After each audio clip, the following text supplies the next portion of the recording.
Imagine this. You finish an IELTS listening test, you look at your score, and your first thought is, I need to improve my listening. But what if that is not actually the problem? What if the exam isn't asking you to become a better listener at all? Because the more I looked at this test over the years, the more I realized something. People do not usually lose marks because they cannot hear English. They lose marks because they're listening in the wrong direction. And those are two completely different problems. Think about what actually happens during the test. The recording starts and it never waits for you. It doesn't pause because you're thinking. It doesn't slow down because you're writing. It doesn't repeat itself because you weren't ready. It just keeps moving. Now here's where most people quietly fall behind. They try to understand every single word before moving on. It feels like the right thing to do. But while your brain is still processing one sentence, the recording has already moved to the next one. You're not behind because your English isn't good enough. You're behind because the audio kept moving while your attention stayed behind. That's the first shift I want you to make. Stop thinking of IELTS listening as the test of hearing. It's really a test of staying aligned with information while it's moving. And once you see it that way, a lot of things suddenly start making sense. Have you ever noticed that sometimes you hear every word and you still get the answer wrong? That's confusing at first, but you think, I heard everything, so why didn't I get the mark? The answer is surprisingly simple. The exam isn't rewarding people who hear words. It's rewarding people who follow meaning. Those are not the same skill. You can recognize every individual word in a sentence and still completely miss what the speaker is actually saying. That's why one person feels the recording is moving too fast, while someone else listening to the same audio feels completely comfortable. They aren't hearing different English, they are processing it differently. And once you realize that, you stop asking how to improve my listening. You start asking a much better question. What is this exam actually measuring? And that's exactly where we are going next. Now that you know the exam isn't simply testing how much English you understand, let's look at something that most people never notice. IELTS listening is actually one of the most predictable exams you'll ever take. Not because the questions repeat, they don't. The conversations change, the topic change, the people speaking change, but the structure almost never does. And once you start seeing that structure, the test feels completely different. Think about the 4 sections. Most people see them as 4 separate recordings. I don't. I see them as 4 stages of the same training system. Section 1 isn't just the easiest part of the exam. It's where the exam checks one very specific ability: accuracy. Can you hear simple information? Write it correctly, follow instructions, and avoid small execution mistakes? That's all it's asking. Then the exam changes. Section 2 isn't suddenly more difficult. It simply asks your brain to do something different. Now you have to keep following information while it changes direction. You're no longer collecting isolated facts. You're following a journey. Then comes section 3. This is where many people feel the exam suddenly becomes difficult. But listen carefully. Nothing dramatic actually happened. The English didn't suddenly become impossible. The exam simply introduced something new: more than one speaker. Different opinions, people agreeing, disagreeing, interrupting, changing their minds. Now your job isn't just listening, it's filtering. Who said this? Who disagreed? Which opinion belongs to which speaker? The skill changed. That's why the section feels different. And finally, section 4. This is where almost everyone says the speaker was too fast. But speed usually isn't the real problem. What's actually changed is that the support has disappeared. There's no conversation anymore. No second speaker. No natural pauses. It's just one continuous stream of information, which means your attention has to stay stable for much longer. So if you look at the exam this way, something interesting happens. Section 1 trains control. Section 2 trains direction. Section 3 trains filtering. Section 4 trains endurance.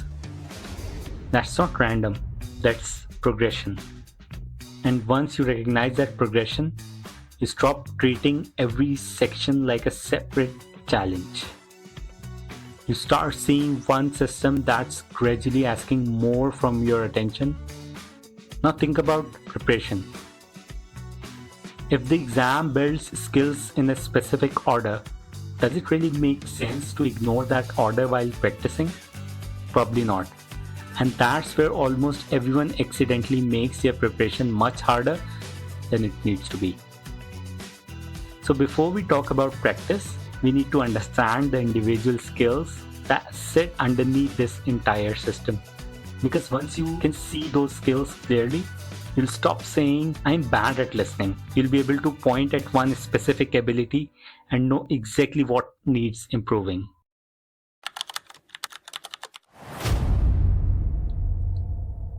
So now we know something important. The exam isn't rewarding people who simply know more English. It's rewarding a very specific set of skills. And once you realize that, preparation becomes much simpler. Because you're no longer asking how do I improve my listening. You're asking which skill is the exam measuring right now. That one question changes everything. Once you can identify the skill, you know exactly what to train. Let's go through them one by one. The first one is accuracy. Let me ask you something. Imagine you scored 36 out of 40 today, and next week you scored 29. Did your listening actually get worse? Not necessarily. The number doesn't tell you the whole story. Maybe you understood every conversation perfectly, but lost 3 marks because of spelling. Maybe you wrote child instead of children. Maybe the answer was 2 weeks and you wrote 2 week. Maybe you ignored the word limit. Those aren't listening problems. They're execution problems. But the final score put everything into one number. So you never get to see what actually happened. That's why I want you to stop recording just one score. Instead, after every practice test, ask yourself a simple question. How many marks did I lose because of spelling? How many because I copied the wrong number? How many because of singular or plural forms? How many because I ignored the instructions? Now you're no longer collecting scores, you're collecting information. And information is what improves performance. And that has to become consistent. The next skill isn't vocabulary, it's meaning. This is one of the biggest differences between someone stuck around band 6 and someone moving towards band 8 or 9. The exam almost never gives you the answer using the exact words you read in the question. You might read accommodation and the speaker says the place you will be staying. You read purchase, the speaker says go ahead and buy it. Same idea, different language. If you're waiting for the exact word, the answer always feels late. If you're following the meaning, nothing feels surprising. So here's something I would genuinely recommend doing every day. Take 10 common IELTS words. Do not memorize them, rewrite them. Find 2 or 3 different ways of expressing the same idea, because you're not training your memory anymore. You're training recognition. And that's a skill the exam actually rewards. Once meaning recognition becomes stronger, something else starts becoming much easier. Your attention. And that's where we are going next.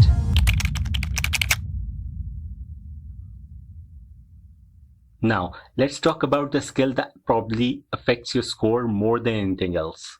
Attention. And I don't mean whether you can concentrate for 30 minutes. I mean what happens immediately after something goes wrong. Because that's the moment that decides whether you lose 1 mark or 4. You've probably experienced this yourself. You miss one answer, immediately your brain starts asking question, what did they say? Should I guess? Maybe I heard it wrong? While you're trying to answer those questions, the recording has already moved on. Question 13 is being answered, then question 14. Before you know it, you're completely out of sync with the audio. That's why I said earlier, you do not usually lose one answer, you lose your alignment with the recording. And then everything starts feeling faster than it actually is. Here's the interesting part. Recovery is a skill. It isn't something you're born with. And like every other skill, it can be trained. For the next week, try something different. Do not pause, do not rewind, do not restart the recording. If you miss an answer, accept it immediately. Leave it blank if you have to. Then carry on listening as though nothing happened. At first, it feels uncomfortable. You'll want to go back, you'll want another chance, but that's exactly why the exercise works. The real exam never pauses for you. So your practice shouldn't either. You're no longer training perfection, you're training recovery. And recovery is one of the biggest differences between someone who stays calm and someone whose entire score collapses after one mistake. Now once attention starts becoming more stable, the question is, what should my practice actually look like? Because this is where I think people accidentally make preparation much harder than it needs to be. The temptation is to jump straight into full listening tests. Every day 40 questions over and over again, but think about what a full test actually does. It mixes everything together. Different sections, different question types, different skills. So when you finish and something goes wrong, it is difficult to know exactly what you're supposed to improve. Instead, build your practice the same way the exam builds its difficulty. Start with section 1, not because it's easy, because it's teaching control. Once that feels consistent, move to section 2. Now you're adding direction. Then section 3, now you're learning to manage different speakers, changing opinions, and shifting conversations. Only then move to section 4. Not because it's the hardest, because it asks you to combine everything you have already built. By the time you reach it, your attention isn't fighting accuracy anymore. It is free to focus on endurance. Every practice session now has a purpose. You're no longer sitting down thinking, I'll just do another test. You're sitting down knowing exactly which ability you are trying to improve. And that's the moment preparation stops feeling random and starts feeling like a system. Now let's talk about the part that I think has the biggest impact on your next score. Not the test itself, the review. Because finishing a listening test doesn't make you better, checking the answer doesn't make you better either. The improvement starts after that. And for most people, that's the part they rush through. Think about what actually happens. You finish the recording, you open the answer key, you count how many you got right. Then you ask yourself one question: how many marks did I get? Honestly, that's probably the least useful question you could ask. A much better question is, why did this answer become wrong? Because every wrong answer has a reason, and once you know the reason, you know exactly what to train. Imagine you missed question 18. Do not just put a cross next to it and move on. Write the reason beside it. Maybe you recognize the word but missed the paraphrase. That's not a vocabulary problem. It's a meaning recognition problem.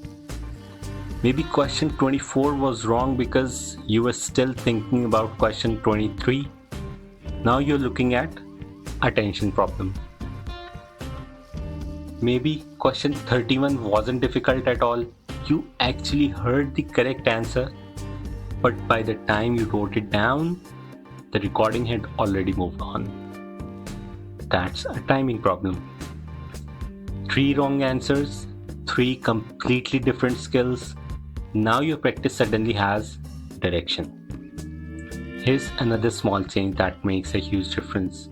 Do not review in question order. Question 1, question 2, question 3. That doesn't teach your brain very much. Instead, review by mistake type. Take every spelling mistake and look at them together. Take every timing mistake and group those together. Do the same with paraphrasing. Do the same with attention. Something interesting starts happening. Patterns appear, and once you can see the pattern, you can actually solve it. Now let's talk about listening to the recording again. Most people replay it because they want to hear the correct answer. But you already know the answer. That's not your job anymore. The second listen has a completely different purpose. You're trying to find the exact moment you disconnected from the recording. Ask yourself, did I lose focus before the answer, during the answer, or immediately after it? That one question teaches you far more than simply hearing the recording again. Here's one more habit I would really encourage you to build. After you have checked your answers, do not open the transcript right away. Listen one more time first. Now you already know roughly where the answer is. Can you hear it this time?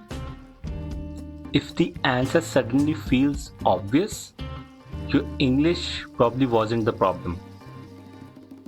Your attention was. Only after that open the transcript, not to replace listening, but to compare what you thought you heard with what was actually said. By the time you finish reviewing a practice test, you should be able to complete one sentence. If I took another listening test right now, the mistake I'm least likely to make again is, if you cannot answer that, the review probably isn't finished yet. Because every practice session should leave you with one clear objective for the next one. Not just another score. That's the difference between repeating practice and building a skill.